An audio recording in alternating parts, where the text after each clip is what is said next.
একটা মদখোর যুবক, বাবার টাকা পয়সা সব সময় মদ খাইয়া খাইয়া এইভাবে উড়াইতো। হঠাৎ করে একটা গোরস্থানের পাশে মদ খাইয়া মাতাল হইয়া এই পথ দিয়া, মনে করেন আমাদের এই সাদগাঁ মদিনা কমপ্লেক্স, এতিমখানা, লিল্লা বোর্ডিং, দরবার শরীফের মাদ্রাসার পাশে দিয়া মনে করেন গোরস্থান, আর এদিক দিয়ে এই রাস্তা, এই মদখোর এই পথ দিয়া যাচ্ছে। হঠাৎ করে দেখে একটা ছোট্ট বাচ্চা গোরস্থানের পাশে বৈশা বৈশা এইভাবে কান্না করে।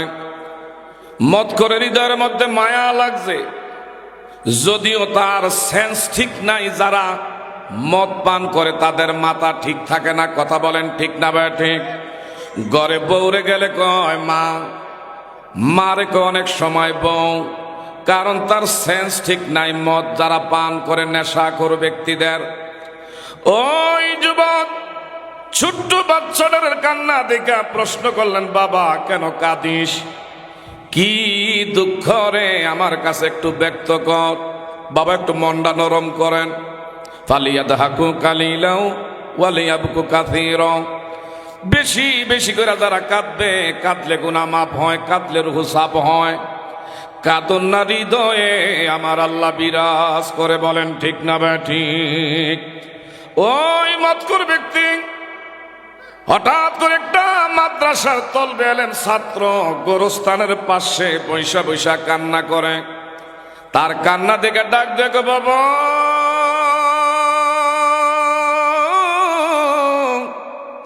কেন রে তুই কাঁদিস? কি দুঃখ তোর মনে? বাচ্চারা ডাক দেখো, বড় ভাই আজ বিগত কয়েকদিন হয়ে গেছে আমার বাপ মা ঘরে অগ্নিকাণ্ড ঘটছে। অগ্নিকাণ্ডের কারণে আমার বাপ মা দুইজনে বিদায় হয়ে গেছে। আমার মা বাবা দুইজনে দুনিয়ার থেকে বিদায় হয়ে গেছে। আমার মা বাবার এই কবরস্থ করা হয়েছে, এখানে আছে। আর মদিনা কমপ্লেক্স, সাদগাঁও মদিনা কমপ্লেক্স মাদ্রাসা লিল্লা বোর্ডিংয়ে শিক্ষক কর্তৃপক্ষ একটা নিয়ম বেঁধে দিয়েছি, যাদের ছাত্রদের গার্ডিয়ান, যাদের টাকা আছে পয়সা আছে, তারা মাদ্রাসায় পড়াশোনা করবে। যাদের টাকা পয়সা গার্ডিয়ান নাই, পড়াবো না। আমি ভারী চিন্তিত হয়ে পড়ছি। আমার তো গাইড দেওয়ার মতন পিছনে ভ্যাকেন্সি বলতে আমার বাপ মা ছিল, আজকে তারা দুইজনের একজনের দুনিয়ায় নাই। বাবা আমার দিকে তাকানে দিক সে কি তাকাবেন না। ওয়াইজা কুরিয়াল কুরআনু ফাসতামিউ লাহু ওয়া আনসিতু লাআল্লাকুম তুরহামুন।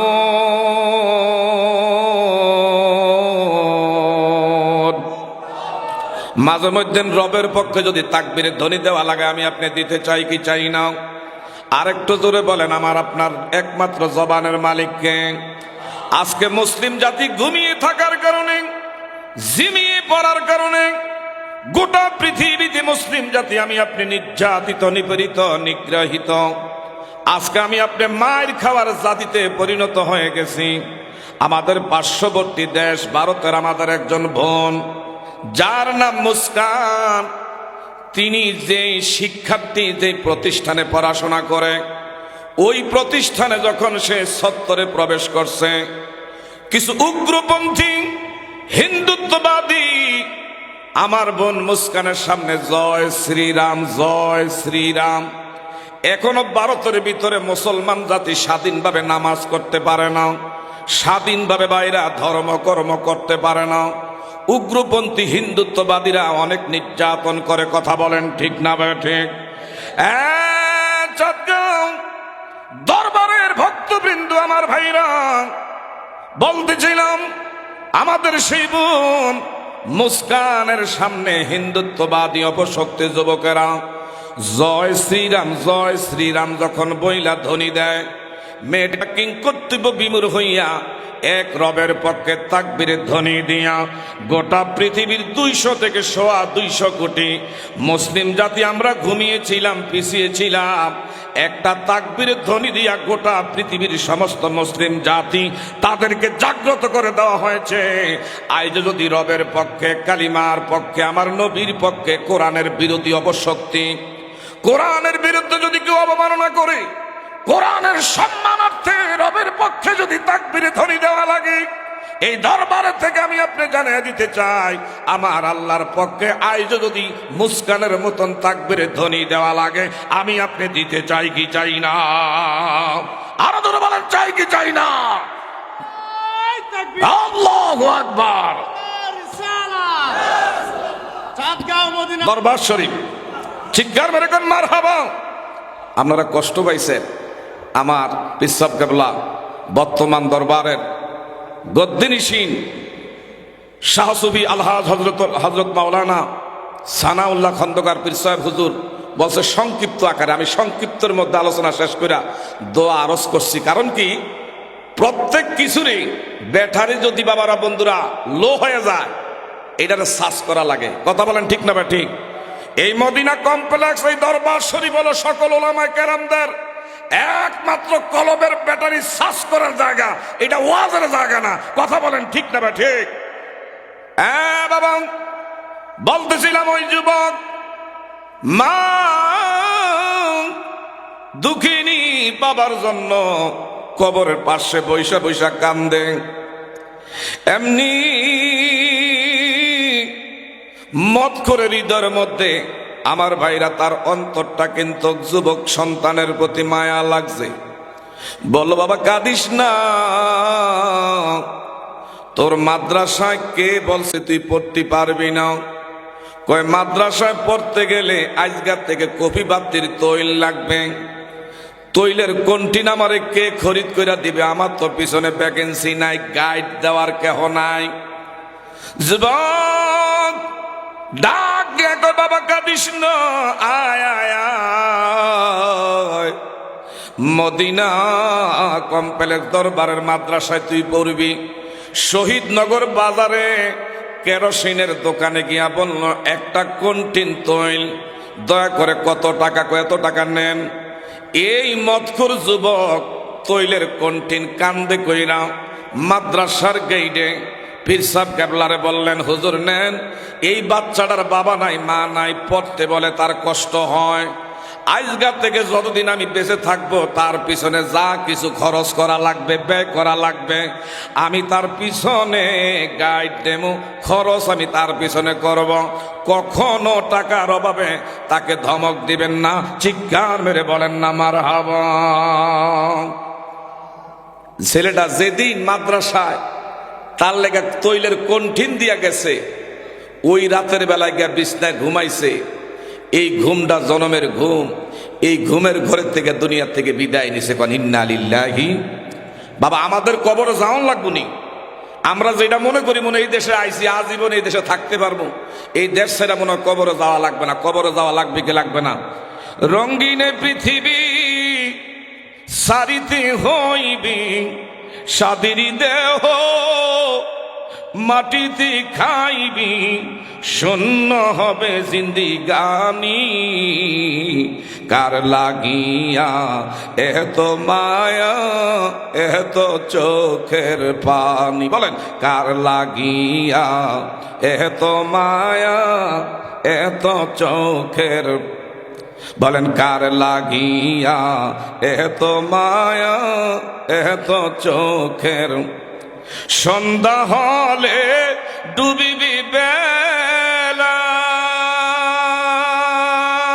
সঙ্গু হবি ভবিরি মেলা, কেহ দিবি আখিরি গোসল, কেহ দিবি আখিরি গোসল, কেহ আনবে আতর দানি, কার লাগিয়া এত মায়া এত চোখের পানি? একটু জোরে বলা যাবেনি মারহাবা। ওই যুবক সেদিন মাদ্রাসায় তৈল দিলেন মাদ্রাসার মুআল্লিমের জন্য, ওই দিনে আমার ভাইরা বাসায় যখন ঘুমাইছে তার ঘুমটা জীবনের শেষ ঘুম হইয়া গেছে। আগামী বছরের দরবারে বাৎসরিক মাহফিল পর্যন্ত বাঁচব না মরব কে হই জানি না, একমাত্র জানে কে? আমাদের হায়াতের মালিক কে? ওয়ামা তাদরি নাফসুম বিআইয়ি আরদিন তামুত।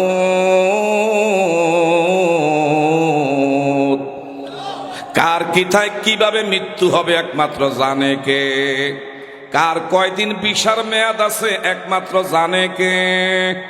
এতগুলা লোক আমার আল্লাহর নামের আওয়াজ পাই না, একটু গলা ছেড়ে মায়া নিয়া, প্রেম নিয়া, দরদ নিয়া বলা যাবে কিনা আল্লাহ? আর একটু জোরে বলেন না আল্লাহ। আমার আল্লাহ কেমন আল্লাহ? আল্লাহ বলেন ক্বালা রাব্বুকুম উদউনি আস্তাজিব লাকুম। বান্দা তুমি যখন আমারে আল্লাহ কইয়া ডাক দাও, আমি আল্লাহ বলি লাব্বাইক ইয়া আবিদি। আল্লাহু আকবার। ওই যুবক ওই দিন রাতের বেলায় বিছনায় ঘুমাইছে, এই ঘুমের ঘর থেকে দুনিয়ার থেকে বিদায় নিছে। সকালবেলা খবর পাইলেন মতকর যুবক এই দেশে নাই, মাদ্রাসায় চলে আসছে। বড় হুজুরের কাছে, হুজুর গো, মাদ্রাসার মসজিদের মাইক দিয়ে একটু এলান দিয়া দেন, এলান দিয়া দেন। কয় কিভাবে? কয় গতকাল যেই মাদ্রাসার তলবে এলেন ছাত্রের পিছনে যে কন্টিন দিয়া গেছে টয়লেট, এই যুবক আমাদের মত করে লোকটা তো দুনিয়া থেকে বিদায় নিছে। ওনারা বললেন না না, মদখোর ব্যক্তি, নেশাখোর ব্যক্তি, ইয়াবাখোর ব্যক্তি, এই ধরনের নেশাখোর আছে না নাই? এরা মইরা গেছে, গেছে, দেশ শান্তি পাইব, এলাকা শান্তি পাবে। যুব সমাজরা ভয়াবহ আগ্রাসী এমন দুর্ঘটনার থেকে আল্লাহ মুক্ত করছে। আমরা তার জানাজা দিব না, গোসল দেব না, কাপনে কাপন দিব না, বিনা গোসলে বিনা কাপড়ে তাকে জঙ্গলার ভিতরে তার লাশ ফেলে দেওয়া হোক। শ্রীগাল কুকুর তার লাশ টাইনা টাইনা খাবে। তার দেখা দেখি এলাকার যতগুলো নেশাখোর তারা কিন্তু এমন দৃষ্টান্ত তার দেখা পরিবর্তন হবে। কেউ জানাজা দেয় না, গোসল দেয় না, কাপনে কাপন পরায় না। হুজুররা সিদ্ধান্ত করলো এমন যদি কোনো নেশাখোর মারা যায় কাউকে গোসল দেওয়া যাবে না, বিনা কাফনের কাফন ছাড়া তার জঙ্গলার ভিতরে রাইখা আসলে এলাকার যুব সমাজ ভালো হয়ে যাবে। কিন্তু আমার ভাইরা, কার ভিতরে জানি কি এলাকার সকল আলেমরা ঐক্য জোট করছে, জানাজা দেব না, গোসল হবে না, কিন্তু রাতের বেলায় জঙ্গলায় থুই আসছে। এলাকার বড় আলেম ওনারে খাবের মাধ্যমে এমন আমার বাবারা বন্ধুরা গায়বী এলহামের মাধ্যমে আওয়াজ দেয়, এ আল্লাহর গোলাম, ব্যাপার কি? যারে তোমরা নেশাখোর মনে করছো, যারে তোমরা শরাবখোর মনে করছো, এইটা মনে কইরা গোসল দিলা না, জানাজার নামাজ পড়াইলা না, তোমরা নেশাখোর মনে করতে পারো রে, আমার আল্লাহর সে একজন মাহবুব, আমার আল্লাহর সে বন্ধু হইয়া গেছি। আসেনি সুবহানাল্লাহ? আর একটু আস্তে কন। তোমরা মনে করছো নেশাখোর, আর আমার আল্লাহর কাছে নেশাখোর আল্লাহর বন্ধু হইয়া গেছে। এক্ষুনি জানায়া দাও, তার সম্মানের সাথে গোসল দেওয়া হোক, কাপনে কাপন দিয়া জানাজার ময়দানে জানাজা দেওয়াইয়া সম্মানের সাথে আমার বন্ধুরই কবরস্থ করা হোক। তাও জানায়া দিও, এই যুবকের জানাজায় যারা যারা হাজির হবে, আমার আল্লাহ সকল গুনাহগারের গুনাহ এই যুবকের জানাজায় শরীক হওয়ার কারণে আল্লাহ গুনাহ মাফ কইরা দিবে। এমন যদি একদম নেশাখোর মাদ্রাসার তলবে এলেন, মাদ্রাসার শিক্ষার্থী, এর পিছনে যদি কিছু একটু আমার বাইরা কোরবানি কইরা দুনিয়ায় থাকতে এমন জান্নাত কামাই করতে পারে, আমরা অলির দরবারে আসছি, সুবহানাল্লাহ কইতেন না?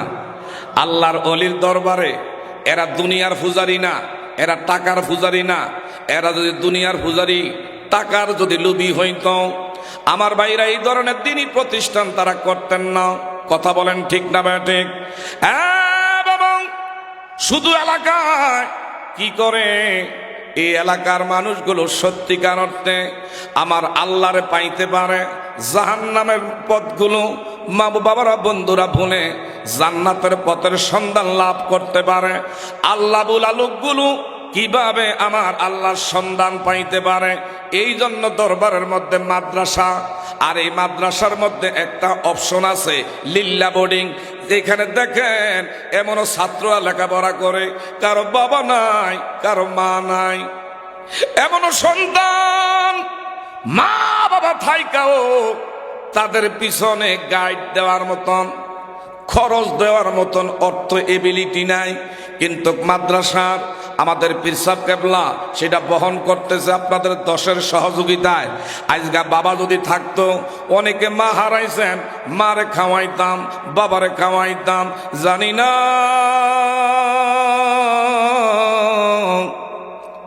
অন্তত পক্ষে একটা বছর মা বাবা তাদের দুইজনের পিছনে এক বস্তা চাউল হইলে আমি আপনি খরচ করতাম। কথা বলেন ঠিক না ভাই ঠিক?